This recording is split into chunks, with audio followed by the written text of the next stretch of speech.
I'm out this morning at our neighbor's spot right down the road from where Sasha and I live. This is our garlic field. We've got potatoes over here, some nursery things happening, as well as a pretty intentional expansion of some annual cropping systems in this landscape this year.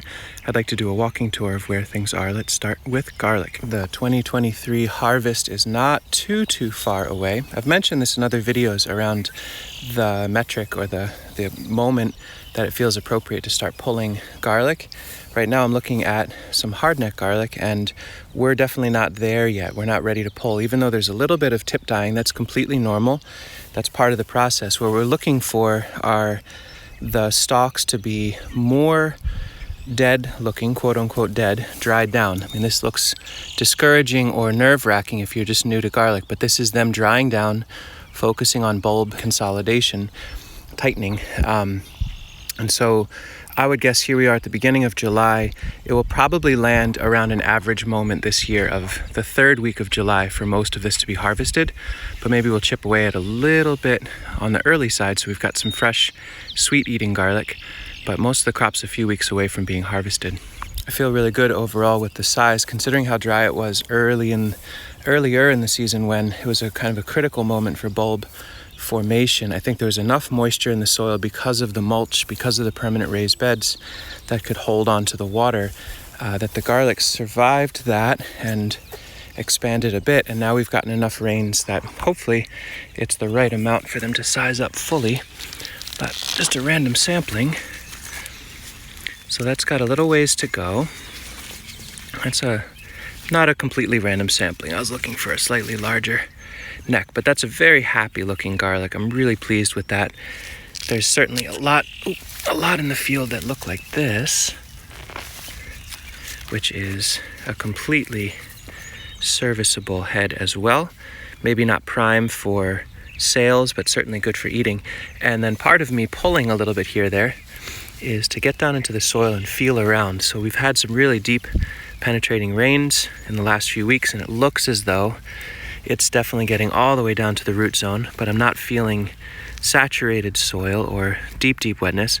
So that's good. I'm also seeing that the layers of mulch we put in the fall have not been fully integrated into the soil here. So that's promising as well, that when the garlic comes out and we crop this with a root crop or some other crop, that there's a lot of undigested nutrient that's ready to be released out to whoever the next crop is. So it's working pretty nicely, from going from potatoes to garlic to probably beets and carrots and radishes and turnips and fall transplanted cabbages and all that kind of thing. It should be a nice arc to get us to the fall, which is then when we can plant it out to nursery crops, or depending on how the garlic looks disease-wise, it seems clean so far, we might do garlic in here once more with a bunch more compost on top. In the fall, when we planted the garlic, we repeated an experiment we've done a few times, which I've documented, around the idea of intercropping trees in between the garlic. Now, I can't exactly understand why. So there's a peach, but there's not lots of peaches in between. There's a pretty low overall success rate this season with trees from seed in between the garlic. Now, it could be that voles came through and ate a bunch. That's possible. It could be that there was a cold moment that was deep enough, even though the mulch was there, to hurt the seed. That's possible. But here's this real spottiness. That could have been all peaches in there. This certainly was sown densely enough. And then all of a sudden, 1, 2, 3, tons of little peaches. So at the end of the season, it will have been more trees than we would have had I not put the seeds down in the middle of these garlic patches. But remains to be determined if we're going to learn from this as to why this year it didn't work as well, whereas other years it worked better to have tree seeds intercropped with garlic. I'm certainly not complaining though. I mean, in here I'm seeing chestnuts all throughout. And when the garlic leaves, we can flank the chestnuts with probably what we'll do is a green bean, something like a 60 to 80 day green bean, like a red tail or a provider bush bean, so that we get a green bean for us to eat, a little bit of nitrogen fixation for the chestnut.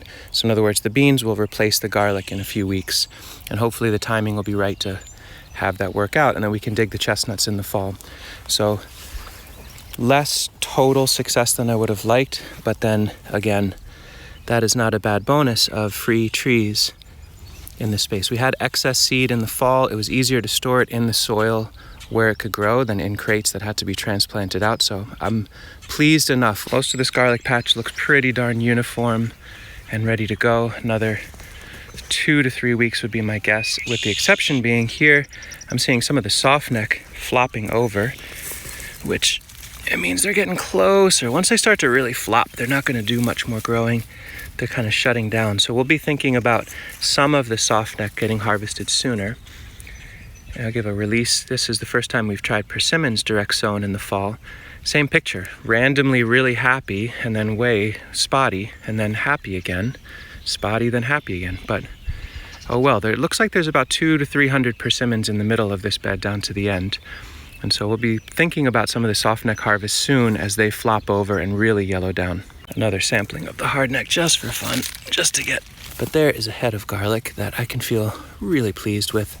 The skin slipped pretty easily, which tells me again, too early to harvest this at scale.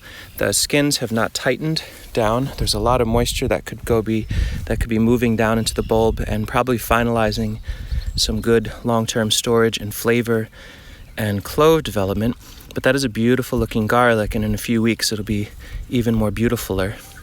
And we'll document how the harvest goes and what the flow looks like. We're planning on cutting the roots and cutting the tops in the field and setting up a hot composting system for them rather than mulching with them, which may continue to carry, if there's pests or disease issues, we're going to cook it with itself in the field. We'll make a few hot compost piles, transplant some things around them.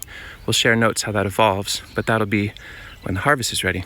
Really looking forward to being able to offer seed garlic that looks like this to folks again, and that'll be probably sometime August, early September, depending on how long it takes to cure. But let's take a look at a new field. This is new for us as of this spring. From here to the Scarecrow, our neighbor, super rad, wonderful neighbor, just keeps letting us occupy a little more space here, which is really nice. And I'm trying to respond by doing as thorough a job as possible. So we've been picking stones, consolidating them. We'll get them out of the field.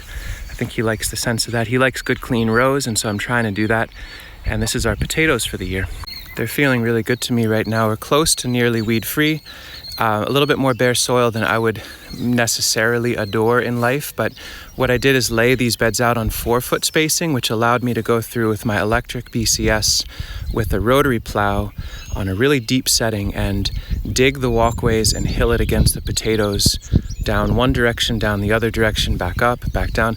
And I did that hilling routine about 2 times so far, maybe 3. One of them was a really light hilling.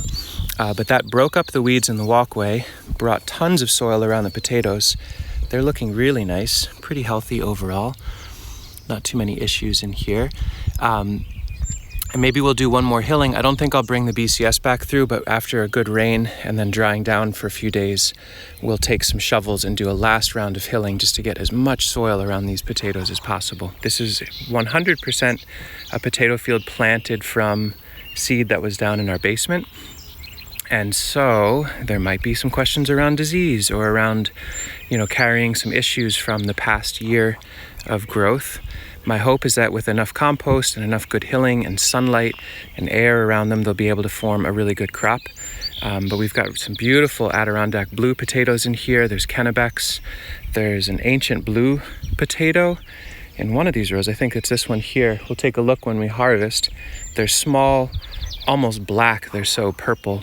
And there's completely dark purple through the interior. It's a really rare potato, and so we're growing this out from seed as well. So far, this whole potato field is based on seed that we already had in our basement that we didn't eat this winter, an electric BCS that used about 4 hours of sun energy to do the hilling, and no costly inputs. This is all just fertility from the field.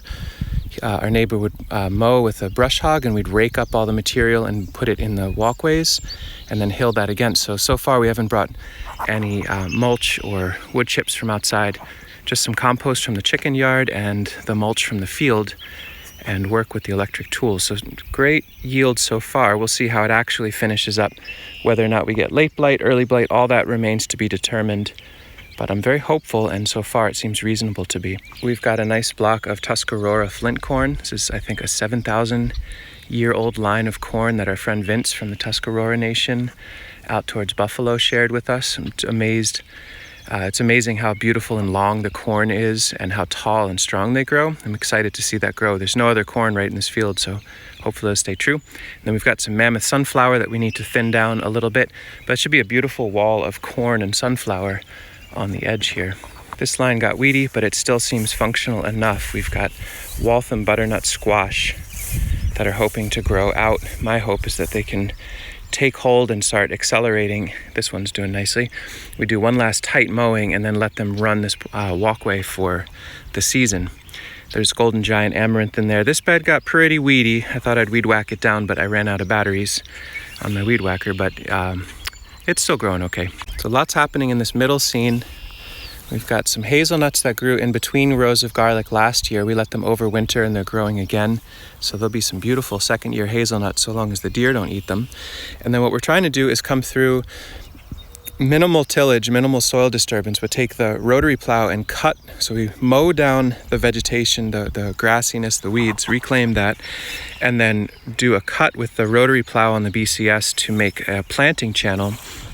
And in this case, what I've been doing is dropping in these starts.